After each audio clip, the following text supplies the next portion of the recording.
জীবন আর ভালো লাগছে না। কি করা যায় বলো তো? একটা কাজ করা যেতে পারে জাহাপানা। কি কাজ? আগে আপনিও বোধহয় আন্দাজ করতে পারছেন আমি ঠিক কি বলতে চাইছি। বনিতা না করে ঝেড়ে কাশো তো।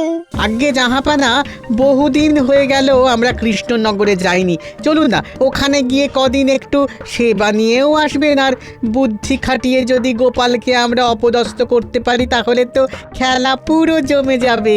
প্রস্তাবটা তুমি মন্দ দাওনি, কিন্তু এবারও যদি আমরা গোপালকে প্যাঁচে ফেলতে না পারি। চলুনই না, আমি আর আপনি এমন করে জাল বেছাবো যে গোপাল বেটা তাতে পড়তে বাধ্য। আর তাছাড়াও এখানে বসে বসে তো আপনি একঘেয়েই বোধ করছিলেন। তার থেকে চলুন গোপালকে অপদস্থ করে যদি আমাদের পান্সে জীবনে কিছু রসের সঞ্চার হয়। যা বলেছো উজির, বেশ বেশ, তাহলে আমরা কালই রওনা দেবো। হ্যাঁ জাহাপানা।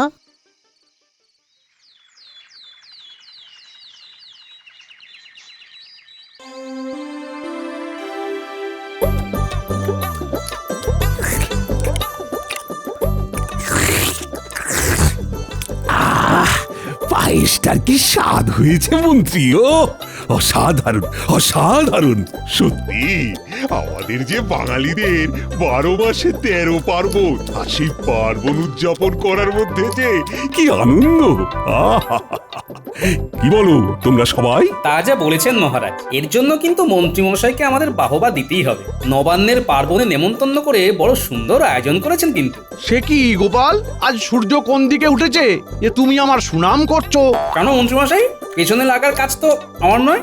আর যেখানে বৌঠানা তো সুস্বাদু পদ রেঁধেছেন, সেখানে আমি কি পাগল যে সুনাম করব না? দেখেছেন তো মহারাজ, দেখেছেন গোপাল এখানে এসেও আমাকে ঠেস মেরে কথা বলছে। আহা!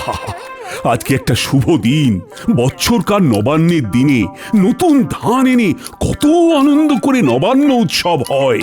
তাও আবার মন্ত্রী আমাদের নেমন্তন্ন করে খাওয়াচ্ছে, তাও তোমরা ঝগড়া করছো। আমিও তো সেটাই বললাম মহারাজ। মন্ত্রীমশাই তো আমার কাছা টেনে ধরবার জন্য সবসময় উদ্গ্রীব হয়েই থাকেন। আহা, আপনারা এইসব ছাড়ুন তো। গোপাল, তোমাকে আর কিছু দেবো? একটু পায়েস দে, পায়েস। আগে হ্যাঁ বৌঠান, এক বাটি পায়েস আর বেশি করে খান 50 নারকেল নাড়ু দিয়ে জানতো। নাড়ুটার বড় স্বাদ হয়েছে কিন্তু। এই যে গোপাল, দিচ্ছি, হ্যাঁ দিচ্ছি।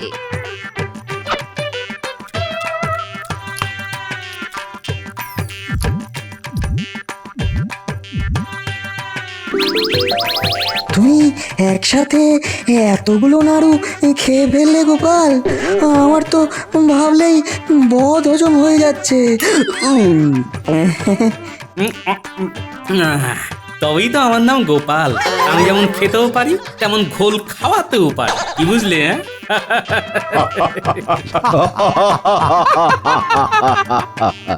বেটা পেট মোটাটা সব কটা নাড়ু খেয়ে ফেললো, আমার জন্য যে আর একটা নাড়ুও বেঁচে নেই। একে তো নেমন্তন্ন করাও মুশকিল। নেমন্তন্ন করলে এ একাই গোটা গ্রামের খাবার সাবার করে দেবে। আমার আর ভালো লাগে না। দেখলেন মহারাজ, দেখলেন? এই জন্যেই গোপালকে নেমন্তন্ন করতে বড্ড ভয় পায়। কিরকম সব নাড়ু সাবার করে দিল, একবার দেখলেন? এটা কিন্তু মন্ত্রীমশাই আপনি ভুল বলেননি। অতগুলো পায়েস, পিঠে, পাটিসাপটা খাবার পর তার উপরে আবার খান 50 নাড়ু। হ্যাঁ, আমরা তো ভাবতেই পারি না। তাই তো গোপাল, আর নেই কো শুধু গোপাল, আজ থেকে হয়ে গেছে সে নাড়ু গোপাল। একদম ঠিক বলেছো সভাকবি। নাড়ু গোপাল আবার কে হে? অন্য কেউ আবার কেন হতে যাবে? ওটা তো তুমি। মানে কেন অমন করে গোগ্রাসে নাড়ু খেলে তোমাকে নাড়ু গোপাল বলবে না তো কি বলবে? তাই আজ থেকে তোমার নাম নাড়ু গোপাল। মহারাজ, এটা কিন্তু ঠিক হচ্ছে না। আমি কি সব সময় মন্ত্রী মশাইয়ের হাত সাফাইয়ের স্বভাব নিয়ে কথা বলি যে উনি সব সময় আমার খাওয়া নিয়ে খোঁটা দিচ্ছেন? না হয় একটু বেশিই খেয়ে ফেলেছি মহারাজ। খবরদার গোপাল, খবরদার। আমার নামে উল্টো পাল্টা কথা বলবে না। আর ওটাকে একটু খাওয়া বলে না গোপাল, তুমি যা খেয়েছো তাতে গ্রামের 50 জনের এক বেলার খাওয়া হয়ে যায়। হ্যাঁ, না না না না, সে তোমরা যাই বলো না কেন, গোপাল একটু পেটুক হতে পারে, কিন্তু এই তল্লাটে আমাদের গোপালের মতো বুদ্ধিমান কিন্তু আর একটাও নেই। সেটা তো তোমরা মানবে নাকি? হ্যাঁ হ্যাঁ মহারাজ, হ্যাঁ, তা আপনি একদম ঠিক কথা বলেছেন। কিন্তু মহারাজ এটা ভুলে গেলেও চলবে না যে বহুদিন আমাদের রাজ্যে কোনো সমস্যা দেখা যায়নি, তাই গোপালের বুদ্ধি দেখানোরও আমাদেরকে দরকার পড়েনি। আর তাই কে বলতে পারে যে গোপালের বুদ্ধিতে মরচে ধরে গেছে কিনা? গোপাল যে হারে গলা অবধি খাবার খায় তাতে কোনোদিন সেই খাবার মাথায় জমে যাবে। সবার আমার খাওয়া নিয়ে এত জ্বালা, উত্তর আমি আর খাবোই না। কিন্তু বুদ্ধির দিক থেকে আমাদের গোপালের সমতুল্য কিন্তু আর কেউ নেই। ও তাই নাকি? আচ্ছা, এই তল্লাটে গোপালের চেয়ে বেশি বুদ্ধিমান আর কেউ নেই বলছো? কি নবাব বাহাদুর, আপনি এই সময় আসুন আসুন আসুন নবাব, আসুন। হ্যাঁ, এই নবান্নের সময় দেখতে এলাম সব চাষবাস কেমন হয়েছে, আর ভাবলাম কৃষ্ণনগরে এসে একটু হাওয়া বদল করে যাব। আপনি আসা মানে যে শুধুমাত্র হাওয়া বদল করতে আসা নয়, তা কি আর জানতে বাকি আছে? বাবা, হ্যাঁ নবাব বাহাদুর, নিশ্চয়ই। আপনার যতদিন খুশি আপনি ততদিন থাকুন। কৃষ্ণনগরের দরজা আপনার জন্য সর্বদা খোলা। হ্যাঁ নবাব বাহাদুর, দেখতেই তো পাচ্ছেন এখানে সবাই গোপালের প্রশংসায় কেমন পঞ্চমুখ। ওর থেকে বুদ্ধিমান নাকি এই তল্লাটে আর কেউ নেই। হ্যাঁ, তা তোমরা সবাই কি তাই মনে করো নাকি যে গোপাল ছাড়া তোমাদের কৃষ্ণনগর অচল? হ্যাঁ হ্যাঁ, নিশ্চয়ই। সেটা আবার কখনো হয় নাকি? ও তো একটা ভাঁড় ছাড়া একটা রাজ্য চলে যাবে, কিন্তু মন্ত্রী, সেনাপতি আর বাকিদের ছাড়া কোনো রাজ্য চলতে পারে না নবাব বাহাদুর। এই, এবার তোমরা থামো তো। নবাব বাহাদুর অনেক দূর থেকে এসেছেন, এবার আপনি একটু বিশ্রাম করুন নবাব। ঠিক আছে, দেখাই যাবে কাকে ছাড়া কি চলে আর কি চলে না। এমন প্যাঁচ পুষবো না এবার। হ্যাঁ, তাই হোক, অনেকটা পথ এসেছি। দূর দূর, আর ভালো লাগে না। সবাই সব সময় আমার খাওয়া নিয়ে কেমন খোঁটা দেয়। এদিকে তো গিন্নি দিনরাত খাওয়া নিয়ে খোঁটা দিচ্ছে, তার উপরে আবার ওই বেটা মন্ত্রী। আরে খাওয়াতেই যখন পারবি না তখন নেমন্তন্ন করেছিল কেন? যত সব।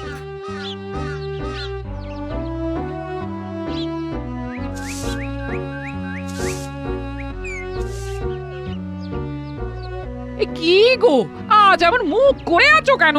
কি হয়েছেটা কি? আর বলো না গিন্নি, সবার আমার খাওয়া নিয়ে বড্ড জ্বালা, বুঝলে? আমি একটু বেশি খাই বলে আজকে কি অপমানটাই না করলো মন্ত্রী মশাই। বউঠানে তৈরি করা নারকেল নাড়ুগুলোর বড় ভালো স্বাদ ছিল, বুঝলে? সেই জন্য আমি খান 50 নাড়ু খেয়ে ফেলেছি। ব্যাস, তা নিয়ে রাজসভায় সবার সামনে আমায় কি অপমানটা করলো মন্ত্রী মশাই, সে আর তোমাকে কি বলবো বলো তো? তোমার যখন অত খিদে, তুমি আমাকে এসেই তো বলতে পারো নাকি? লোকের বাড়িতে অমন করে খেলে তারা তো দুটো কথা শোনাবি। তা আমি কি করব বলো, আমার যে খিদে পেয়ে যায় গিন্নি। শোনো, সে আমি তোমাকে যতই কথা শোনাই না কেন, মনে রেখো আমি তোমার ধর্ম সাক্ষী করাবো। আমি মুখ ঝামটা দিলেও ঠিক আছে, তা বলে বাইরের লোকে তোমাকে যা নয় তাই বলে অপমান করবে, আমার সহ্য হবে না বাপু। হ্যাঁ, কাল আমি তোমাকে পোটলা ভরে মুড়ি দিয়ে দেব, খিদে পেলে এই একটু অল্প অল্প করে খেয়েও। মাঝে মাঝে তোমায় আমি বুঝতেই পারি না গিন্নি। এদিকে নিজে আমাকে খাওয়া নিয়ে মুখ ঝামটা দেবে, আর কেউ কিছু বললে এমন করবে। আর তোমার বুঝে কাজ নেই। হ্যাঁ, নাও নাও নাও, এখন হাত মুখ ধুয়ে খেতে বসো দেখি।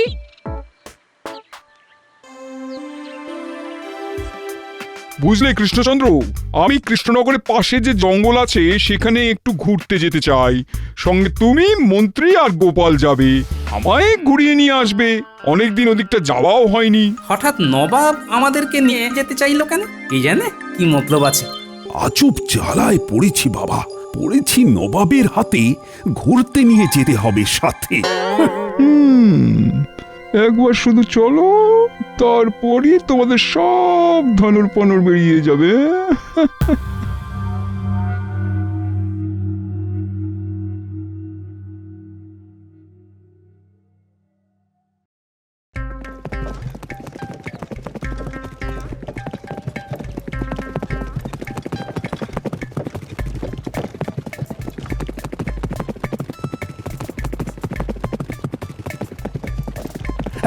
নবাব বাহাদুর, আর কত দূর যাবেন? মানে আমরা তো যথেষ্ট গভীর জঙ্গলে এসে পৌঁছেছি, আর এই রাস্তাটাও তো আর চেনা লাগছে না। এখানে কোথায়? এখনো তো আমরা আসল জায়গায় এসে পৌঁছইনি।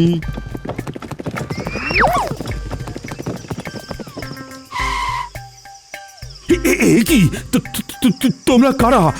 এরকম করে আমাদের আটক করলে?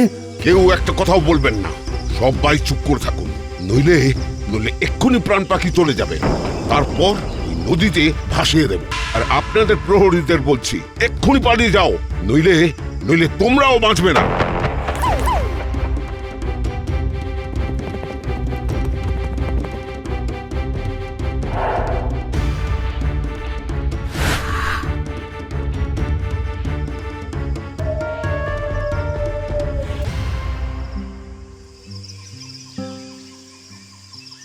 এবার ওদের চোখের ঢাকনা খুলে দাও।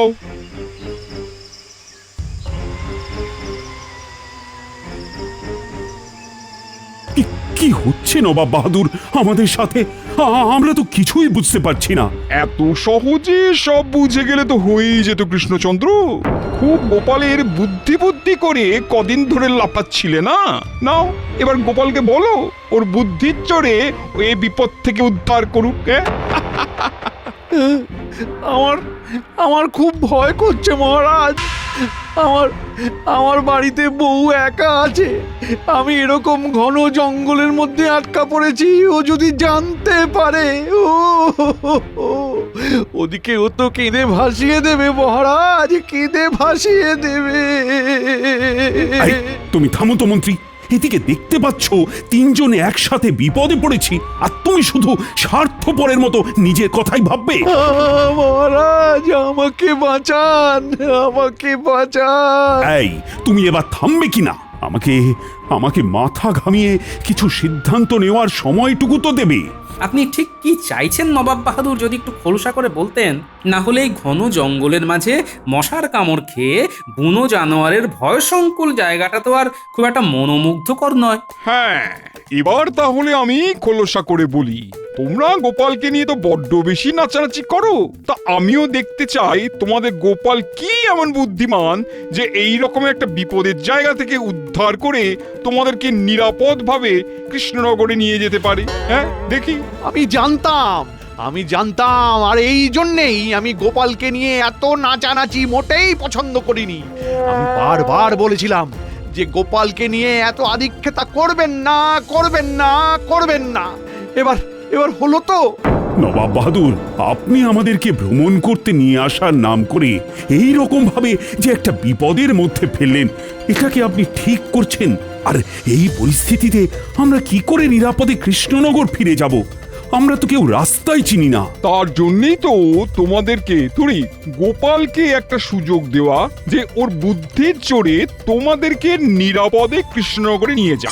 তবে আমার শর্ত মেনেই তোমাদেরকে যা করার করতে হবে, নইলে কিছুক্ষণ পর তোমাদেরকে বেঁধে মুখে কাপড় বেঁধে রেখে আমরা সবাই চলে যাব। আর যদি এখান থেকে সবাইকে উদ্ধার করতে পারো, তবে 1 বছরের জন্য কৃষ্ণনগরের খাজনা আমি মুকুব করে দেবো, বুঝলে? কি শর্ত নবাব বাহাদুর? আমার তো ভেবেই হাড় হিম হয়ে যাচ্ছে। আগে এ যাত্রায় বাঁচবো কিনা তারই ঠিক নেই, আর আপনি খাজনা মুকুবের লোভ দেখাচ্ছেন। হ্যাঁ, তার জন্যই তো এত বড় একটা সুযোগ দিচ্ছি তোমাদের। এবার আসি কাজের কথায়। নিশ্চয়ই লক্ষ্য করেছো, তোমরা যেখানে দাঁড়িয়ে আছো তার দুদিকে দুটো রাস্তা আছে। একটা দিকের রাস্তা কৃষ্ণনগর যাওয়ার, আরেকটা দিকের রাস্তা ঘন জঙ্গল সহ বন্যজন্তুর বাসস্থান, বুঝলে? দুটো রাস্তার সম্মুখে দুজন প্রহরীকে আমি নিযুক্ত করছি। একজন শুধুমাত্র মিথ্যে কথা বলবে, আরেকজন শুধুমাত্র সত্যি কথাই বলবে। এবার গোপাল দুজনকে একটি করে প্রশ্ন করতে পারবে, কিন্তু দুজনকে একই প্রশ্ন করতে হবে। আমি কিন্তু এটা বলে দেব না যে কে মিথ্যে কথা বলে আর কে সত্যি কথা বলে। এবার গোপাল কোন প্রশ্ন করে তোমাদেরকে নিরাপদভাবে কৃষ্ণনগরে নিয়ে যেতে পারবে সেটা দেখো। হ্যাঁ গোপাল ভাই, ভাই আমার, তুমি দয়া করে তোমার বুদ্ধি খাটিয়ে আমাদেরকে এই বিপদ থেকে রক্ষা করো। বাড়িতে আমার বউটা একা আছে গোপাল, আমি যদি মরে যাই কি হবে বলো তো? হ্যাঁ, আর আমার বউ তো তার অষ্টসখীকে নিয়ে একসঙ্গে আমার বাড়িতে থাকে, তাই না? আর তাছাড়া মন্ত্রীমশাই, আপনার তো আর আমার বুদ্ধির উপরে কোনো ভরসাই নেই। সেই কাল থেকে শুনছি আমি নাকি শুধু পেটেই খাই, আর আমি এত খাই যে আমার মাথায় নাকি খাবার জমে গেছে। এবার এই ভোতা মাথা নিয়ে আমি কি করে এই বিপদ থেকে আপনাদেরকে উদ্ধার করব বলুন তো? আমি পারবো না, ব্যাস। আমায় আমায় ক্ষমা করে দাও গোপাল, আমায় ক্ষমা করে দাও। আমি কখনো আর তোমার বুদ্ধিকে ছোট করব না গোপাল। দয়া করে এই যাত্রায় আমাদের রক্ষা করো গোপাল, রক্ষা করো। গোপাল, আর যে যাই বলুক না কেন, তোমার বুদ্ধির ওপর আমার কোনো সন্দেহ নেই। তুমি দয়া করে একটু মাথা খাটিয়ে আমাদের এই বিপদ থেকে উদ্ধার করো গোপাল, আমি তোমায় অনুরোধ করছি। ঠিক আছে মহারাজ, আপনি যখন বলছেন তখন আমায় একটু সময় দিন, আমি দেখছি।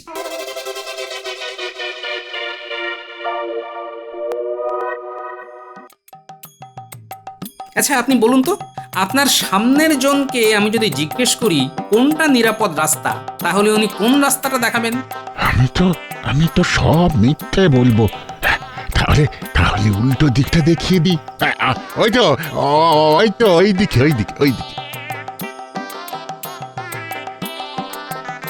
আপনাকেও একই প্রশ্ন করব।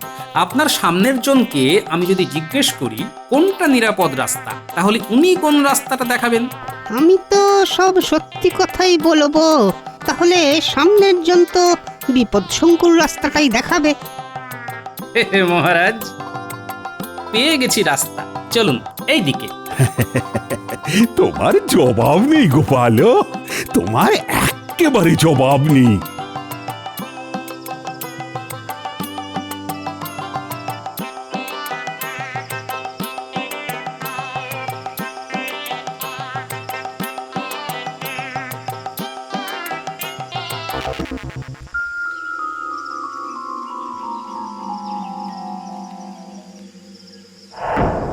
কি গোপাল, ঘাবড়ে গেলে বুঝি?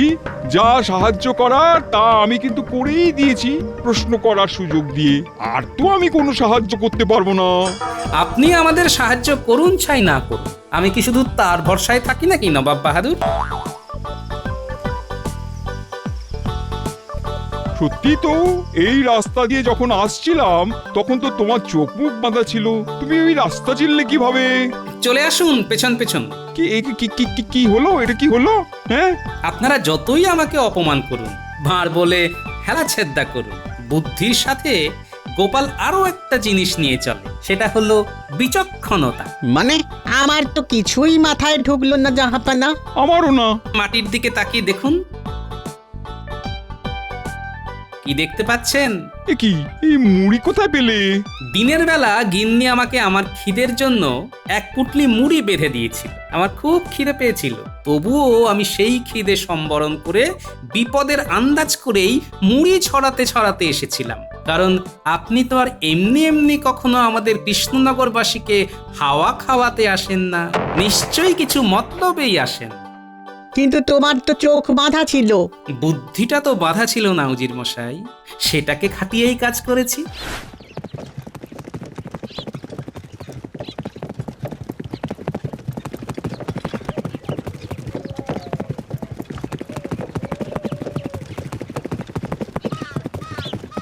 এবার দেখলেন তো নবাব বাহাদুর, গোপালকে ঠিক কি কারণে আমরা এ রাজ্যের রত্ন বলি।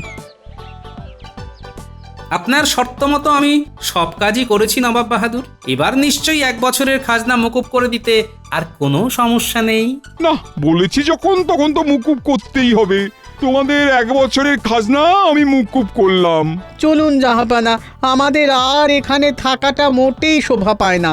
ও, কৃষ্ণনগরের মহারাজ, মন্ত্রী এবং তার রাজসভার সদস্যকে বন্দি করে মেরে ফেলার হুমকি দেওয়াটা মুর্শিদাবাদের নবাবের খুব শোভা পায়, তাই না উজির? উজির, চলো চলো চলো চলো বলছি, চলো এক্ষুনি এখান থেকে। আর মুখ দেখাবার মতন কোনো মানে নেই আমাদের। চলো চলো।